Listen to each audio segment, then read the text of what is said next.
Hey everybody, welcome back to another video, and in this video, I want to tell you about something I've been starting to realize in the past couple of months. So back in 2014, FNAF first came out, and it blew up. It got so popular that it made lots of other indie horror games follow in its path. A couple years later, other indie horror games started to release, like Bendy and the Ink Machine and Hello Neighbor, which also got super popular. And then after that, the horror games kept on coming and coming. You had stuff like Granny and Baldi's Basics also releasing later on. But then it kind of seems like they came to a stop. Now my best guess for why they came to a stop is probably because people didn't think they were scary enough. But the truth is, I really enjoyed them. Even if they're not the most scariest horror game ever, they're still really enjoyable and fun to play. But up until late 2021, it seemed like the indie horror game phase was starting to come to a close. But now I think we're starting to witness the return of the more kid-friendly indie horror games.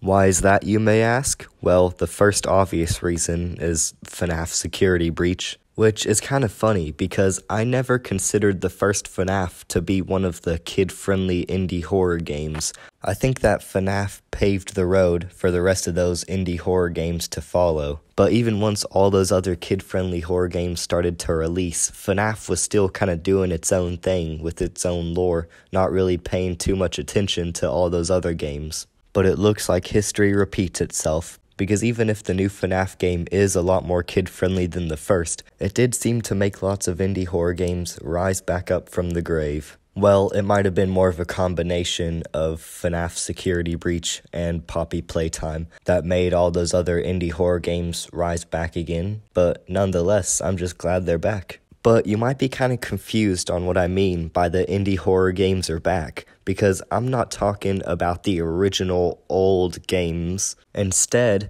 those old games are coming back with sequels and updates and remasters. By far the best example of this so far has to be Hello Neighbor 2. Because for years and years at this point, tinyBuild has been trying to make a sequel to Hello Neighbor. They made Secret Neighbor, a multiplayer Hello Neighbor game that was popular for like 1 week. They made Hello Guest, and let's be honest, does anybody really know what's up with Hello Guest? They even made a game called Hello Engineer. Never heard of it?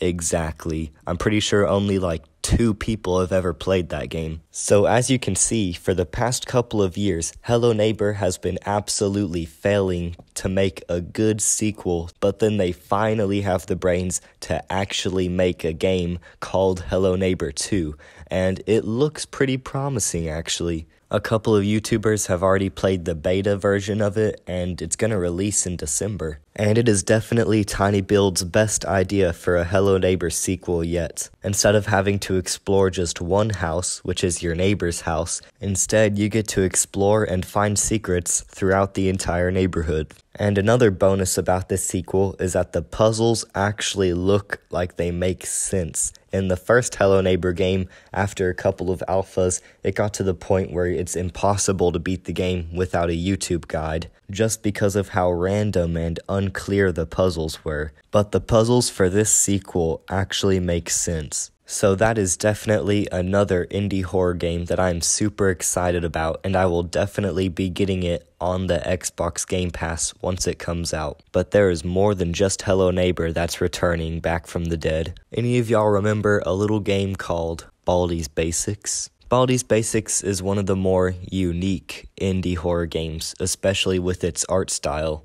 And 1 year ago was Baldi's Basics' 3-year anniversary, where the creator announced lots of cool stuff coming soon. These included Baldi's Basics Plus, which we've already gotten the demo of a while back, and we also got the announcement of a new game called Baldi's Basics Classic Remastered. This new Baldi's Basics game will include the original Baldi's Basics, the 1-year birthday bash, and a demo for Baldi's Basics Plus. And as far as I know, this game hasn't really released yet. And the fact that this was announced all the way back in 2021 makes it very likely that we might see the release of this new game in 2022. and so far we haven't really been hearing any news or updates about this, but I think that's mainly because back in 2021, the creator did say that he's going to be taking his time to make sure that this isn't some rushed, buggy mess. So not only do we have the fact that Baldi's Basics Classic Remastered might be coming out this year, but we also have Baldi's Basics Plus, which seems to be very, very promising and have lots of replay value. But moving on to a couple other franchises that might be making a return, we got the infamous Bendy and the Ink Machine. More specifically, Bendy and the Ink Machine, The Dark Revival. This so-called sequel for Bendy and the Ink Machine is pulling a FNAF movie, and by that, I mean it got announced a long time ago, and it is never coming out. I mean, this game has been pushed back almost more times than the FNAF movie, which is saying a lot. But in all honesty, I actually don't know how many times this game got pushed back compared to the FNAF movie, but that's besides the point. What I'm trying to say here is that anybody who was excited for this sequel has practically lost hope at this point. But who knows, maybe the return of the indie horror games such as Hello Neighbor 2, FNAF Security Breach, and Poppy Playtime may inspire the team behind Bendy and the Ink Machine to finish the sequel. But I don't know. I mean, last time I heard about the team behind Bendy and the Ink Machine, apparently they were being sued by other company or something like that. So if that's how it's looking for Bendy and the Ink Machine, then is there a chance that any other horror game might make a return as well? Well, that question moves us to our next topic, Granny. The first Granny game was released in 2017, and since then, 2 other Granny games have been released, making there a total of 3 Granny games. Why? Because math. Now here's the thing, Granny 3, the latest one in the series, was released in 2021. So you might think that that makes it almost impossible for there to be a Granny 4 this year. And this is the part of the video where I remind you that the creators of the Granny games have made 10 Slendrina games in the span of 5 or 6 years. So it wouldn't be too big of a stretch to say that Granny 4 is either coming out this year or maybe early next year. But there's also a chance that DV Looper, the developers of the Granny and Slendrina games, will be releasing a different horror game besides Granny, because there's been more than just Granny games that they've been releasing pretty recently.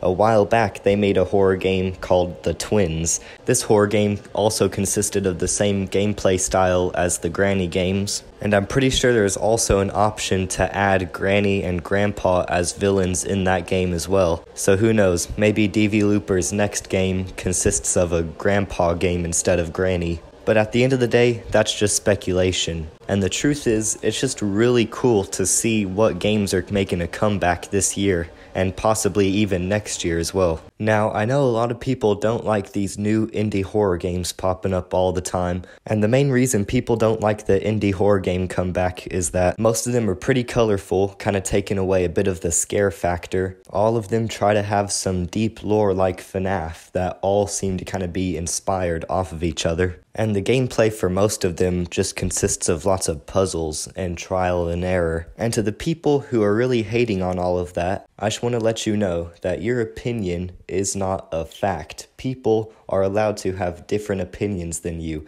and you can still respect them at the end of the day. And just because something doesn't reach the level of horror that you'd prefer, doesn't mean that the game's automatically bad. I personally really enjoy these games, and I'm curious to see what's next for the future of indie horror games. So with that said, thank y'all for watching. Make sure to like and subscribe if you did enjoy this video.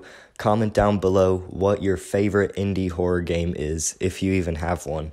And if you don't have one, then don't be afraid to express your own opinion on the matter in the comments. And while you're down there, if you see anybody who has a different opinion than yours, don't be attacking them because of it. And that's why opinions exist in the first place. If everybody had the same exact opinions on everything in this world, then the world would definitely be a way more boring place. So I will see y'all in the next video. Goodbye.